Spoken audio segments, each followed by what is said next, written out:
Hello अस्सलाम वालेकुम। वालेकुम सलाम। पहले तो आपको और रहम टीवी में और हजरत मुफ्ती साहब को बहुत सलाम कहना था।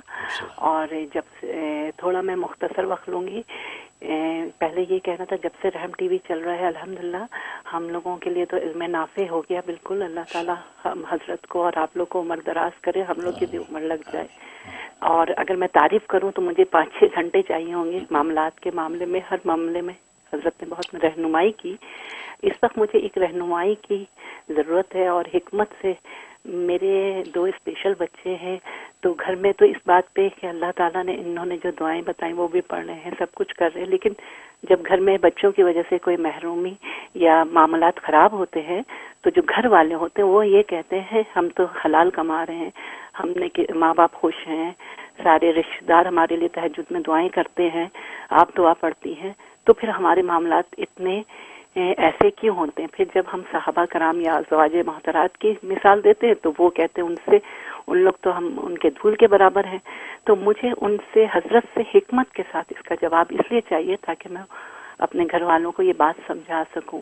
तो और आप और हजरत के खाला की ताज़ियत भी करनी थी। जज़ाकल्लाह। बहुत शुक्रिया। माशाल्लाह। बकिया वीडियो देखने से पहले वीडियो को लाइक करें, राहम टीवी चैनल को सब्सक्राइब करें और बेल आइकन पर क्लिक करें। शुक्रिया। माशाल्लाह, सबसे पहले आपकी मोहब्बत का शुक्रिया, आपने ख़ास अंदाज से इज़हार मोहब्बत किया, अल्लाह ताला उसको कबूल फरमाए। और आम तौर पे ये वो आप हज़रात ही कहा करते हैं कि हमारी उम्र भी आपको लग जाए, तो मैं उसके जवाब में कहा करता हूँ कि नहीं, आपकी भी अल्लाह तबारक व तआला उम्र बढ़ाए, हमारी भी बढ़ाए, क्योंकि अल्लाह के ख़जाने बहुत हैं। अल्लाह इस बात के मोहताज नहीं कि किसी की उम्र किसी को लगा दें तो ही उसकी उम्र बढ़ेगी। इसलिए मैं तमाम नाज़रीन और मुहिब्बीन के लिए भी दुआ करता हूँ, उनकी उम्रें भी अल्लाह अपने ख़जाने से बढ़ाए और हमारी उम्रें भी अल्लाह अपने ख़जाने से बढ़ाए, और आफ़ियत ईमान के साथ और जो है इस जज्बे के साथ हम इशाअत दीन दिफा इस्लाम करते रहें, हमारी उम्रें बढ़ाए, तो ये इंशाअल्लाह खैर ही खैर है। तो बाकी आपने जो सवाल किया है और उस सवाल के नतीजे में कि जो लोग तान करते कि जी तुम नेकी तक़वे सब इज़कार करते हो फिर हमारे मामलात दुरुस्त नहीं होते, तो जवाब यह है कि असल में इन सारे इबादात और अज़कार का ताल्लुक़ उनके मामलात से होता ही नहीं है। असल में ये बात ही गलत है कि वो समझे कि नमाज़ें पढ़ेंगे तो कारोबार अच्छा हो जाएगा हमारा, रोज़े रखेंगे तो हम जो है वो तरक्की करेंगे। इबादात एक अलग ड्यूटी है जो अल्लाह तबारक व तआला हम पे लगा रखी है। हमें नमाज़ पढ़नी है, कारोबार हमारा अच्छा हो या बुरा हो, हमें नमाज़ पढ़नी है। रोज़ा हमें रखना है, भले आपके मामला दुरुस्त हो या ना हो।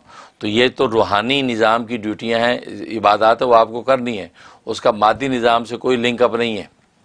वरना तो आपको ये सवाल पैदा हो जाएगा कि जो काफिर जो खुदा को मानते ही नहीं हैं उनके कारोबार में तरक्की क्यों हो रही है। जो अल्लाह को खुदा न खास्ता जो है उनके वजूद को नहीं मानते या वजूद को मानकर जो है उसकी हैसियत के अंदर शिरक करते हैं, उनके कारोबार में तरक्की क्यों हो रही है। वो नमाज रोज़े के तो करीब कभी जाते ही नहीं, लेकिन माल दौलत कमा रहे हैं, खुशहाल ज़िंदगी, मामला उनके दुरुस्त हैं। तो मालूम है कि इन इबादात को उनके साथ अटैच करना ये ख़तरनाक है, ये हर मुसलमान ये करता है। उससे इबादात के बारे में और माबूद बरहक के बारे में फिर यही बदगुमानियाँ पैदा होती हैं जो आपके घर में पैदा हो रही हैं कि ये तुम इतनी बातें करती हो, इतनी दुआएं करती हो, ज़िक्र पढ़ती हो, हमारे मामले दुरुस्त होते नहीं। भाई मामले दुरुस्त करने के लिए बातें नहीं, ये बातें अल्लाह तबारक व तआला का हक़ हैं, हम वो हक़ उसको दे रहे हैं। बाकी मामलात जो है वो तदबीर और दुआ के साथ होते हैं। तदबीर सबसे पहले उसकी तदबीर दुरुस्त होनी चाहिए कि बिल्कुल सही तदबीर के साथ जब काम किया तो उसका नतीजा सही निकलेगा। अब वो सही तदबीर काफिर करेगा तो उसको नतीजा मिलेगा, वो तदबीर कोई मोमिन करेगा उसको नतीजा मिलेगा, इसका इससे साथ ताल्लुक़ ही नहीं है। अब खेती बोता है, काफिर किसान खेती बोता है, पूरी तदबीर के साथ वक्त पे बीज डालता है, पानी हवा का पूरा ख्याल करता है, खाद डालता है, उसकी फसल उगती है। एक जो मुसलमान बेतदबीरी के साथ अगर फसल उगाएगा उसकी फसल नहीं उगेगी। वो अल्लाह को जितना भी अपनी ईमान इस्लाम का हवाला देता रहे, अल्लाह की सुन्नत यह है कि भाई तदबीर तुम्हारी दुरुस्त नहीं है तो हमें कुछ नहीं मिलने वाला। बाकी अल्लाह की कुदरत पर तो हम बहस ही नहीं कर रहे। अल्लाह की कुदरत तो बहुत है, वो कुछ भी कर सकता है, लेकिन कुदरत नहीं, अल्लाह का आम कानून सुन्नत का है। लिहाजा उनसे ये कहें कि इन इबादत के इससे कोई लिंक अपनी, आप अपने कामों की तदबीर दुरुस्त करें और फिर सबसे बड़ी चीज़ अंदर की नीयतें दुरुस्त करें। काम करने के वक्त जो नीयत है ये इसका बड़ा असर होता है। बाज़ दफ़ा इंसान की नीयत के अंदर खोट होता है, नीयत के अंदर वो जज्बा नहीं होता कि जो अल्लाह के यहाँ जो है एक्सेप्टेबल हो और जो फितरी कानून के एतबार से आपको मुनाफे देता हो, उस वजह से भी वो चीज़ जो है वो कंप्लीट होती नहीं है। تو یہ کہ نیت اور تدبیر، اسباب، یہ دونوں چیزیں آپ پرفیکٹ کریں، اور پھر اب نتیجہ اللہ کے سپرد کر دیں کہ اللہ آپ اپنی رحمت سے اس کا نتیجہ ثمرہ ظاہر کر۔ تو لہٰذا ان کا یہ کہنا جو ہے، یہ کہنا کمپیریزن ہی غلط ہے کہ بھی باتوں کی وجہ سے ہمیں جو ہے روزیاں ملنی چاہیے، ان کا اس سے کوئی تعلق نہیں ہے۔ آپ کو وہ الگ اپنا کرنا ہے، یہ اپنا تدبیر کا طریقہ اپنے طریقے سے اختیار کرنا ہے۔